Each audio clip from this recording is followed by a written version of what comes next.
ನಮಸ್ಕಾರ ರೀ, ಹೆಂಗದರಿ ಎಲ್ಲರೂ? ತನ್ವೀಸ್ ಕಿಚನ್ಗೆ ಎಲ್ಲರಿಗೂ ಸ್ವಾಗತ. ಇವತ್ತು ಒಂದು ಭಾಳ ಭಾರಿ ಮಸ್ತಾಗಿರುವಂಥ ಇನ್ಸ್ಟಂಟಾಗಿ ಮಾಡ್ಕೋಬಹುದಾದಂಥ ದೋಸೆ ರೆಸಿಪಿನ ನಿಮ್ಮ ಮುಂದೆ ಮಾಡಿ ತೋರ್ಸಾಕತ್ತೇನೆ ರೀ. ಭಾಳ ಸಿಂಪಲ್ಲಾಗಿ ಮತ್ತು ಕಡಿಮೆ ಸಮಯದಾಗ ರಾತ್ರಿ ಏನಾರ ಎಕ್ಸ್ಟ್ರಾ ಅನ್ನ ಉಳಿದಿತ್ತಪ್ಪ ಅಂತಂದ್ರೆ ನೀವು ಈ ರೀತಿ ಒಂದು ಮಸಾಲೆ ದೋಸೆನ ಮಾಡ್ಕೊಂಡು ತಿನ್ನಿರಿ. ಇದು ನಿಮಗೆ ಅನ್ಸತ್ತೇನ್ರಿ ರಾತ್ರಿ ಉಳಿದ ಅನ್ನದಿಂದ ಮಾಡಿರುವಂಥ ದೋಸೆ ಅಂಥೇಳಿ? ಖಂಡಿತ ಇಲ್ರಿ. ಮಸಾಲೆ ದೋಸೆಗಿಂತ ಭಾರಿ ಟೇಸ್ಟಿಯಾಗಿ ಕ್ರಿಸ್ಪಿಯಾಗಿ ಈ ದೋಸೆ ಬರ್ತೈತ್ರಿ. ಬರೀ ಹೆಂಗಿದ್ರೆ ಈ ಒಂದು ದೋಸೆನ ಹೆಂಗೆ ಮಾಡೋದು ಅಂಥೇಳಿ ವಿಡಿಯೋನ ನೋಡ್ಕೊಂಡು ಬರೋಣಂತ. ಈ ದೋಸೆನ ಮಾಡೋಕೆ ಫಸ್ಟ್ ನಾನಿಲ್ಲಿ ಒಂದು ಕಪ್ನಾಗ ಒಂದು ಕಪ್ಗಿಂತ ಒಂದು ಸ್ವಲ್ಪ ಕಡಿಮೆ ರೀ ಅಷ್ಟು ಸಣ್ಣ ರವೆ ಚಿರೋಟಿ ರವಾನ ತೊಗೊಂಡಿದ್ದೇನೆ ರೀ. ಇವಾಗ 1 ಟೀ ಸ್ಪೂನಷ್ಟು ಕಡಲೆ ಹಿಟ್ಟು ಮತ್ತು 1 ಟೀ ಸ್ಪೂನಷ್ಟು ಗೋಧಿ ಹಿಟ್ಟನ್ನ ತೊಗೊಂಡಿದ್ದೇನೆ ರೀ. ಈಗ ಇವನ್ ಮೂರೂ ಪೂರ್ತಿ ನೈಸಾಗಿ ರುಬ್ಕೊಂಡ ಬರ್ಬೇಕ್ರಿ. ನೋಡ್ರಿ ಈ ರೀತಿ ಪೌಡ್ರ್ ಆಗಿರಬೇಕು. ಅಕಸ್ಮಾತ್ ಪೂರ್ತಿ ಸಣ್ಣ ಆಗಲಿಲ್ಲ ಅಂದ್ರೆ ಇನ್ನೊಂದು ಸಲ ರುಬ್ಕೊಂಡ ಬರ್ರಿ. ಒಟ್ಟಿನಲ್ಲಿ ಈ ರೀತಿ ಪೂರ್ತಿ ಸಣ್ಣಗೆ ಆಗಿರಬೇಕು. ಈಗ 1 ಕಪ್ನಷ್ಟು ಉಳಿದಿರೋ ಅನ್ನನ ಮಿಕ್ಸ್ ಮಾಡ್ಕೊಳಕತ್ತೇನೆ ರೀ. ಅನ್ನನ ಮಿಕ್ಸ್ ಮಾಡಿಕೊಂಡು ಇನ್ನೊಂದು ಸಲ ಪೂರ್ತಿ ರುಬ್ಕೊಂಡ ಬರಬೇಕು. ನೋಡ್ರಿ ಈ ರೀತಿ ಆಗಿರಬೇಕದು.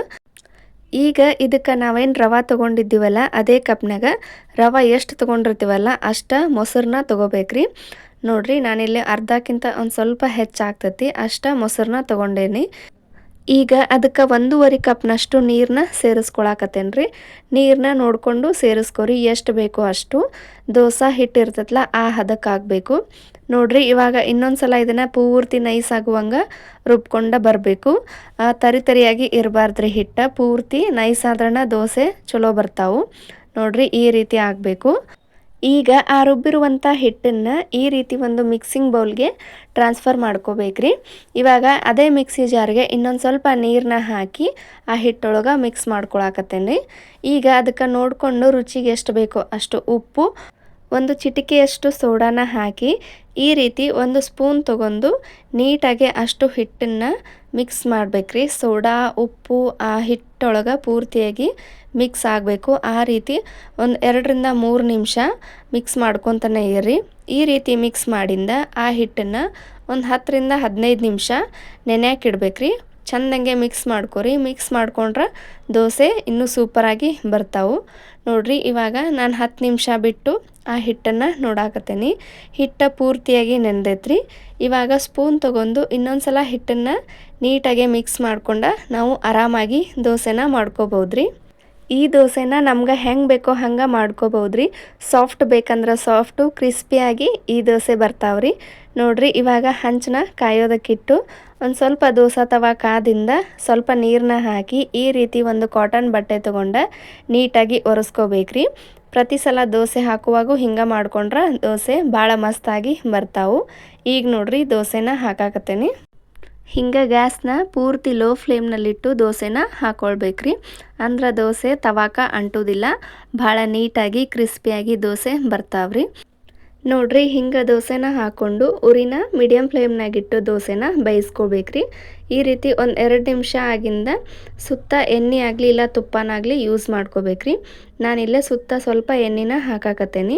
ಎಣ್ಣೆ ಹಾಕಿಂದ ಪೂರ್ತಿ ಮೀಡಿಯಮ್ ಫ್ಲೇಮ್ನಾಗ ಈ ರೀತಿ ತವಾನ ಹಿಂದೆ ಮುಂದೆ ತಿರುತ್ತಾ ದೋಸೆನ ಬೇಯಿಸ್ಕೋಬೇಕಾಗ್ತೈತ್ರಿ. ಅಂದ್ರೆ ದೋಸೆ ಭಾಳ ಕ್ರಿಸ್ಪಿಯಾಗಿ ಬರ್ತಾವ್ರಿ. ನೋಡ್ರಿ ಎಲ್ಲಿ ಏನು ಹಂಚಿಗೆ ಅಂಟಂಗಿಲ್ಲ. ದೋಸೆ ಎಷ್ಟು ನೀಟಾಗಿ ಕ್ರಿಸ್ಪಿಯಾಗಿ ದೋಸೆ ಬಂದೈತಂತ ಹೇಳಿ.